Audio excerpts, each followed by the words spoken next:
പകൽ സമയങ്ങളിൽ ഉറങ്ങുന്നവർ ശ്രദ്ധിക്കുക. ചൂട് കൂടുമ്പോൾ പാമ്പുകൾ തണുപ്പ് തേടി വീടുകളിലേക്ക് വരും. ഒരു സ്ത്രീയുടെ ചെവിയിൽ കയറിയ വിഷപ്പാമ്പിനെ വലിച്ചു പുറത്തെടുക്കുന്ന വീഡിയോയുടെ അടിക്കുറിപ്പാണിത്.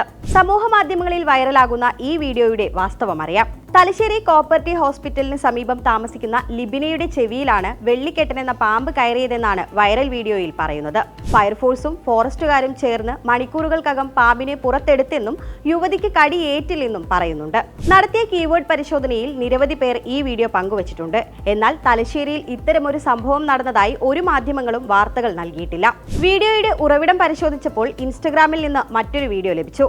രണ്ടിലും ഒരേ സ്ത്രീ തന്നെയാണുള്ളത്. എന്നാൽ ചെവിയിൽ നിന്ന് പുറത്തേക്ക് നിൽക്കുന്നത് പാമ്പിന്റെ വാൽഭാഗമാണ്, തലയുടേതല്ല. ഇത്ര വലിപ്പമുള്ള ജീവനുള്ള പാമ്പിനെ ഉൾക്കൊള്ളാനുള്ള ഇടം ചെവിക്കുണ്ടാകില്ല.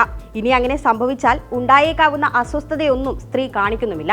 വീഡിയോ സൂക്ഷ്മമായി പരിശോധിച്ചപ്പോൾ ഫോർസെപ്സ് ഉപയോഗിക്കുമ്പോൾ മാത്രമാണ് പാമ്പ് അനങ്ങുന്നതെന്നും വ്യക്തമാണ്. തലശ്ശേരിയിൽ എവിടെയും ഇത്തരമൊരു സംഭവം റിപ്പോർട്ട് ചെയ്തിട്ടില്ലെന്നും വീഡിയോയിലുള്ളത് നീർക്കോലി ഇനത്തിൽപ്പെട്ടതാണെന്നും കണ്ണൂർ ഫോറസ്റ്റ് റേഞ്ച് ഓഫീസും വ്യക്തമാക്കി. ഒന്നുകിൽ ചിത്രത്തിലുള്ളത് കൃത്രിമമായി നിർമ്മിച്ച പാമ്പാകാം, അല്ലെങ്കിൽ വീഡിയോ കൃത്രിമമായി നിർമ്മിച്ചതാകാമെന്ന് വനംവകുപ്പ് കൺസർവേറ്റീവ് ഓഫീസറും വ്യക്തമാക്കി. അതായത് പ്രചരിക്കുന്ന വീഡിയോ വ്യാജമെന്ന് വ്യക്തം.